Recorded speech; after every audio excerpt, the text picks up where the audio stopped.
Hello le vlog, j'espère que vous allez bien. Je vous emmène aujourd'hui avec moi visiter l'expo Disney qui est en ce moment à Paris. J'y suis allée avec mon amie Anaïs et je me suis dit que ça pouvait être sympa de vous partager un peu ce moment.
Bonjour, bonjour, nouvelle journée, sans Mickaël cette fois-ci. Ouais, moi aussi ça me rend triste. Aujourd'hui, on va parler lecture parce que figurez-vous que ces dernières semaines, j'ai lu tout ça. Oui, j'ai enchaîné, voilà. Et là, vous vous dites, mais qu'est-ce que c'est que ces 8 livres? Eh bien, figurez-vous que ce sont 8 livres que j'ai demandés. Et du coup, on me les a envoyés. Et ils étaient là, ils commençaient à bien s'installer dans ma pile à lire. Et moi, je me suis dit, bon, c'est bien beau de demander des livres, mais à un moment donné, il faut aussi les lire. Donc, voilà. Voilà, j'ai tout lu. Et du coup, aujourd'hui, dans cette vidéo, donc je vais vous chroniquer ces 8 livres. Mais de mon côté, là, tout d'abord, je vais vous parler de 4 d'entre eux. Vous vous doutez bien, si vous me connaissez un petit peu maintenant, que je ne vais pas enchaîner 8 chroniques lecture d'un coup. C'est pas fait pour moi. Mais déjà 4, ce sera pas mal. Donc aujourd'hui, nous voici plongés dans des univers made in le livre de poche, jeunesse, Hachette Roman et Bookmark. Les voilà tous les 4. Et c'est parti! Pour commencer, j'ai lu Un serment, si noble et funeste de Brigitte Kemmerer, publié chez le livre de poche jeunesse, qui est le tome 3 de la saga de l'autrice dont le premier tome c'est Un sort si noir et éternel. C'est un livre qui a la même couverture que celle-ci mais en bleu. Voilà, je pense que ça peut vous aider. Et j'avais vraiment beaucoup aimé ce premier tome qui est un retelling de La Belle et la Bête où on va suivre le personnage d'Harper qui est une jeune femme qui va se faire kidnapper et elle va atterrir dans un univers de fantaisie, dans un château où demeure un prince qui semble bien victime d'une malédiction. Vraiment, ce premier tome m'avait emporté. Et puis, il y avait eu le tome 2 qui m'avait beaucoup déçu parce que ce tome 2 se focalise sur 2 autres personnages en tant que protagonistes et j'avais pas aimé ces personnages-là et surtout, je trouvais que dans ce tome 2, on faisait en sorte que nos 2 héros du premier tome passent vraiment pour des méchants. Et ça correspondait pas du tout, je trouvais, à ce que j'avais ressenti au fur et à mesure de ma lecture du premier tome. En fait, je trouvais que les personnages étaient vraiment trop changés dans le tome 2. Mais il y avait quand même quelque chose dans cet univers qui me donnait envie de lire ce 3e et dernier tome pour voir comment cette histoire allait se terminer. Donc je l'ai demandé et je l'ai lu. Et c'est un tome où on va retrouver en fait les 4 points de vue donc de nos 4 personnages principaux, Rain et Harper, nos 2 héros du tome 1, et Gray et Liamara, les 2 héros du tome 2. Et moi, clairement, vu ce que j'ai pu vous dire de cette saga, vous pouvez comprendre que les points de vue qui m'intéressaient le plus, c'était ceux du prince Rain et de Harper, parce que vraiment j'avais beaucoup aimé les suivre dans le premier tome, et ça m'a fait trop plaisir de pouvoir les retrouver ici, dans ce tome 3. Clairement, c'était les points de vue où je les lisais, j'étais à fond dedans. Par contre, les points de vue de Gray et de Liamara, qui sont donc les deux héros du tome 2, bon, heureusement, c'était pas ceux qui se trouvaient le plus dans ce livre, mais clairement, à chaque fois qu'il y avait quand même leur point de vue, moi je les lisais en diagonale. Hein. Vraiment, j'avoue que j'y arrive pas avec ces deux personnages. Lui, je l'aime pas, elle, je la trouve très nunuche et... Ouais, non, je préférais vraiment Rain et Harper. Et ouais, ce troisième tome, que vous dire dessus? Que c'est un tome où on sent que l'autrice elle-même, elle se dit qu'elle a peut-être abusé et qu'elle a peut-être un peu trop changé ses personnages dans le tome 2, parce que dans celui-ci, elle fait beaucoup de retours en arrière en fait. Elle essaye vraiment de corriger comme elle peut sa petite saga en se disant ouais, c'est vrai que là j'ai été un peu trop dans l'abus dans le tome 2, donc là on va modifier ça, là on va arranger un petit peu les choses, parce que si je n'arrange pas les choses, jamais je vais avoir la fin que je veux avec mon histoire. Et vraiment, j'ai senti ça tout du long en fait, où vraiment elle essayait à chaque fois de corriger un petit peu son tome 2 finalement. Peut-être que c'est que mon ressenti parce que j'ai pas aimé ce tome 2, mais vraiment quand je lisais celui-ci, à chaque fois, je voyais à chaque fois des petites tentatives pour adoucir les choses, parce que effectivement ce tome 2 il va peut-être un peu trop loin quand même. Ce tome 3, bon bah écoutez, il rectifie comme il peut cette histoire, il nous offre une fin qui reste satisfaisante, mais c'est vrai que pour moi, j'ai vraiment préféré le premier tome de cette saga, et les deux suivants, je suis pas spécialement convaincue. Je me suis également plongée dans les Cités de poussière de Nell Pfeiffer, publié chez Hachette Roman. Celui-là, je l'ai demandé parce que Nell Pfeiffer, c'est l'autrice de la duologie L'Engrange-Temps que j'ai vraiment beaucoup aimé. Et là, cette fois-ci, elle a sorti un roman de fantasy one-shot, et je me suis dit, allons-y, qu'est-ce qu'elle nous prépare dans cette nouvelle histoire? Qu'est-ce qu'elle nous réserve? Eh bien, dans les Cités de poussière, on va y suivre en fait un monde où un jour il y a eu une poussière qui est apparue, et cette poussière a donné de la magie aux hommes, et suite à ça, eh bien, les humains ont pu développer des pouvoirs magiques qui sont divisés grosso modo en 4 catégories, on va dire. Et nous, dans tout ça, on va suivre le personnage de Delia qui elle fait partie des érudits, et elle souhaite devenir conservatrice. Et la première mission qu'on va lui confier, c'est d'aller explorer un manoir. Et dans ce manoir, elle va tomber sur un grimoire très spécial qui pourrait bien changer la face du monde dans lequel elle vit, et qu'il faut qu'elle déchiffre. Et du coup, à ses côtés, pour cette mission, elle va se retrouver avec Dante. Mais peut-elle réellement faire confiance à cet homme? Voilà un petit peu l'histoire de base de ce récit. Un récit qui est très original, vraiment, avec énormément de retournements en situation. Vraiment, il s'en passe des choses dans ces 500 pages. Oui, c'est ça, vraiment, waouh, beaucoup d'actions, beaucoup de choses qui se développent à droite, à gauche. Vraiment, à ce niveau-là, c'était très bien fait. Mais j'avoue que moi j'ai quand même eu un peu de mal avec ce livre. Malheureusement, j'en suis la première déçue, parce que vraiment l'autrice, je trouve qu'elle a une imagination incroyable, et vraiment que ce livre est hyper original, mais il m'a quand même fallu 200 pages pour entrer dedans. Ouais, il a fallu qu'il se passe des petites choses dans l'histoire pour que là j'arrive à être happée. En fait, j'ai vraiment eu du mal déjà pour commencer, parce que c'est une fantaisie qui est vraiment hyper dense, et je pense que de mon côté je suis quand même habituée à des récits un peu plus fluides, et notamment à de la romantécie où parfois c'est surtout la romance qui est mise en avant et pas forcément le lore derrière. Là, c'est vrai qu'il y a beaucoup d'éléments à retenir, à comprendre dans cet univers-ci, donc déjà c'est pas si facile d'entrer dedans. Et puis en plus de ça, je me suis pas spécialement attachée au personnage, donc c'était un peu dommage. Mais je pense que le vrai bémol que j'ai trouvé à cette histoire, c'est que c'est un récit qui manque parfois de simplicité et aurait peut-être gagné à être épuré. Parfois il se passe tellement de choses, on a tellement d'informations dans ce livre que c'est peut-être un peu trop. Enfin, en tout cas moi c'est comme ça que je l'ai ressenti. De mon côté, j'avoue que bon, j'ai vu plein de gens le lire et pour qui ça a été un coup de cœur. Moi de mon côté j'ai ressenti les choses différemment. Ça reste une lecture à laquelle j'ai donné 4 étoiles, donc une lecture qui m'a quand même bien plu.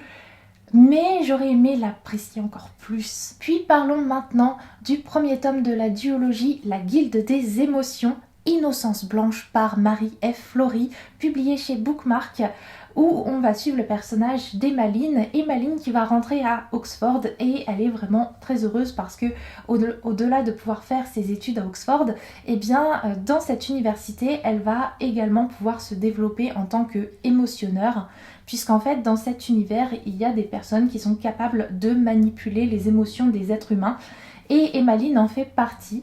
Et du coup à Oxford, eh bien, avec les autres émotionnaires elle va pouvoir renforcer ses dons et faire partie d'une guilde, puisqu'il y a plusieurs guildes d'émotionneurs, et justement en se formant, Emmaline va pouvoir trouver quelle est sa guilde à elle, et donc on va la suivre, on va suivre notre Emmaline qui va faire ses débuts à Oxford, qui va petit à petit apprendre à se développer en tant qu'émotionneur. Et en parallèle de ça, on va découvrir qu'il se passe des petites choses pas très très cool, puisque il y a des attaques qui ont lieu en ville, des attaques pour voler les émotions des gens, et des attaques qui ont aussi pour but de voler les pierres magiques des émotionneurs, qui sont des pierres qui leur permettent de démultiplier un petit peu leur force, leur pouvoir magique. Et du coup, voilà un petit peu l'ambiance de base de ce récit, un récit pour lequel j'ai un avis assez contrasté, je dois avouer. Il y a des choses que j'ai adorées dans ce livre et d'autres qui m'ont moins convaincue. Bon, déjà dans les choses que j'ai aimées, il y a des illustrations dans ce livre et ça c'est trop bien. Ah bon, il n'y en a pas une tonne, mais il y en a quelques-unes par-ci par-là. Est-ce que je vais en trouver une? Oui, il y en a une là par exemple. Oulala. Voilà. Et je trouve ça très très chouette.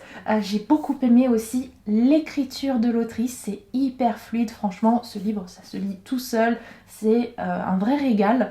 J'ai beaucoup aimé l'univers aussi avec les émotionneurs. Je trouvais ça hyper bien pensé. J'ai aimé le fait que, mine de rien, on a affaire à des gens qui sont capables de manipuler les émotions des autres et il y a aussi tout un questionnement qui va avec, c'est-à-dire est-ce que c'est vraiment bien? Il y a des gens qui, eux, pensent que non, les émotionneurs ne sont pas des bonnes personnes, ne font pas des choses qui sont très très bien. Il y a des autres personnes qui se disent pourquoi eux ont des pouvoirs et pas nous. Enfin, en fait, ouais, c'est assez intelligent. L'univers aussi de tous ces émotionneurs et tout ce que ça peut cacher, tout ce que ça implique qui est développé dans ce livre, franchement, j'étais à fond dedans. Le récit est hyper prenant. Hyper original aussi, enfin franchement j'ai beaucoup aimé cette lecture, mais comme je vous disais j'ai un avis un peu contrasté parce qu'il y a des petites choses qui m'ont pas plu dans ce livre et malheureusement il s'agit des deux personnages, donc de Emmaline et de son petit ami. Bon, déjà je les ai trouvés assez prétentieux. J'ai trouvé que le problème avec ces personnages, c'est qu'on sent que c'est des enfants un peu gâtés en fait. Ils ont été gâtés par la vie, des enfants un peu riches, tu vois, et du coup, ils ont pas les mêmes problèmes que le reste du monde, quoi. Voilà, honnêtement, bon, c'est... Ouais. Et puis malheureusement, Emmaline, j'ai trouvé qu'elle avait un côté assez Marissou. Vraiment, Emmaline, elle est capable de faire tout mieux que tout le monde. D'ailleurs, elle est capable de mieux manipuler les émotions que tout le monde.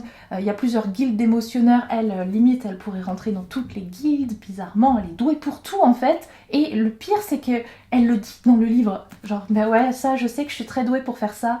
Là, c'est vrai que je fais partie des meilleurs pour faire ça. Oh! Et elle se plaint à un moment donné parce qu'elle n'a pas d'amis à l'université en dehors de son petit ami et de son groupe d'amis à lui. Mais oui, normal, tu es insupportable, Emmaline. Genre, les gens trop parfaits, personne ne les aime en fait. Voilà, c'est normal. Mais bon, au-delà de ça, franchement, j'ai beaucoup aimé l'univers et ça donne très très envie de lire le tome 2. Donc si j'en ai l'opportunité, je le lirai avec plaisir parce que j'ai quand même envie de voir comment cette histoire va se terminer et j'ai quand même hyper été entraînée dedans. Mais c'est vrai que si cette histoire pouvait avoir un autre personnage principal, j'avoue que je dirais pas non. Mais bon, bah tant pis, on n'a pas toujours ce qu'on veut dans la vie. Et puis, dernier livre de cette première partie de chronique lecture, maintenant c'est au tour d'Anatomie Love Story par Dana Schwartz, publié chez le livre de poche jeunesse, où on va suivre ici le personnage d'Hazel. Hazel qui n'a qu'un rêve dans la vie, c'est de devenir chirurgienne. Sauf que, eh bien, on est dans les années 1800 à Édimbourg et Hazel, c'est une femme, hein, donc les choses paraissent un petit peu compliquées pour elle de pouvoir réaliser son rêve, mais elle va tout faire pour essayer d'y arriver et notamment pour se perfectionner dans le domaine de la médecine. Et du coup, comment faire? Eh bien, elle va faire comme tant d'autres médecins hommes à l'époque, c'est-à-dire eh bien, s'entraîner sur des cadavres. Et du coup, pour ça, elle va faire appel à Jack. Lui, il gagne sa vie en déterrant des cadavres et en les revendant aux médecins.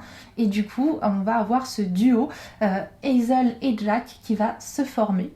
En parallèle de cette histoire, à Édimbourg, il se passe quand même des choses un petit peu bizarres. Et en plus de ça, il y a une espèce de fièvre romaine qui sévit.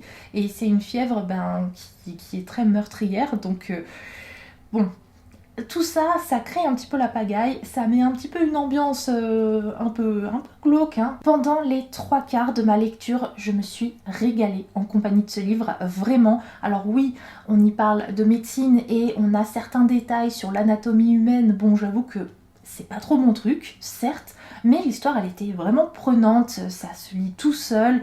J'étais à fond dedans. Et en plus de ça, l'histoire se développe petit à petit et on voit qu'il y a un petit côté Frankenstein. Et j'avoue que moi, Frankenstein, bon, c'est un de mes classiques préférés. Donc ouais, j'étais pas peu contente de retrouver un petit peu ça dans ce livre aussi. Mais là encore, un avis un peu contrasté sur cette lecture parce qu'il y a eu la fin. Il y a eu la fin de ce tome. Et alors, je sais que c'est une duologie et qu'il y a un tome 2. Et j'ai envie de dire peut-être heureusement, parce que sinon j'aurais pas trop compris pourquoi l'histoire se termine de cette façon. J'avoue que j'ai été assez surprise, déroutée, je sais pas, la toute fin, évidemment je peux pas en parler dans les détails parce que j'ai pas envie de vous spoiler quoi que ce soit, mais je suis pas sûre d'être très très convaincue par le choix de l'autrice. Mais bon, j'imagine que c'est pour faire sens avec le tome 2, sans doute, mais là tout de suite quand on lit le tome 1 et qu'il y a cette fin, moi j'avoue que je sais pas, je suis en mode bon, ok, bon, peut-être. Je pense qu'il faut voir avec ce qui va se passer dans le tome 2, sûrement. En tout cas, bon, ça reste quand même une lecture qui m'a beaucoup plu, mais c'est vrai que, bon, la fin, à voir.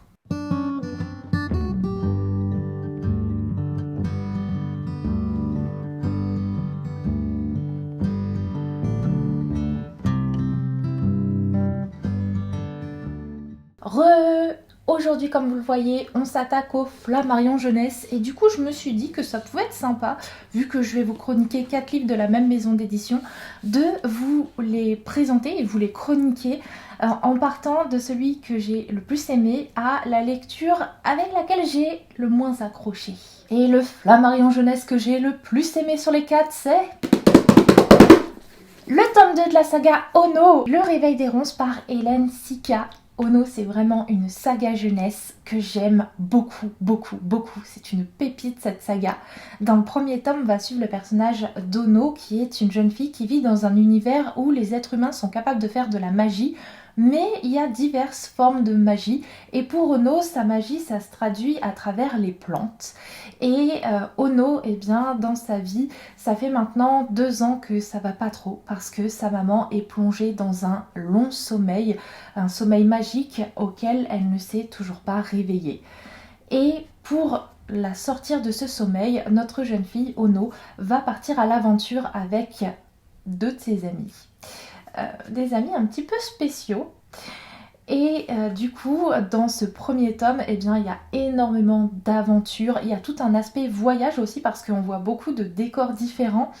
Et également, on y parle de santé mentale puisque Ono va petit à petit découvrir que toutes ses angoisses et toute sa tristesse, ça a créé un monstre qui vit en elle en fait. Et Ono n'a qu'une peur désormais, c'est qu'un jour, ça soit ce monstre qui prenne sa place. ce monstre qui existe et elle, Ono, qui disparaissent. Du coup, eh bien, dans ce tome 2, nous sommes toujours à ce point-là, Ono qui a peur de son monstre intérieur et puis Ono toujours dans cette quête d'aller aider sa maman parce qu'elle aimerait vraiment bien que cette dernière se réveille, sorte de ce sommeil dans lequel elle est plongée depuis si longtemps.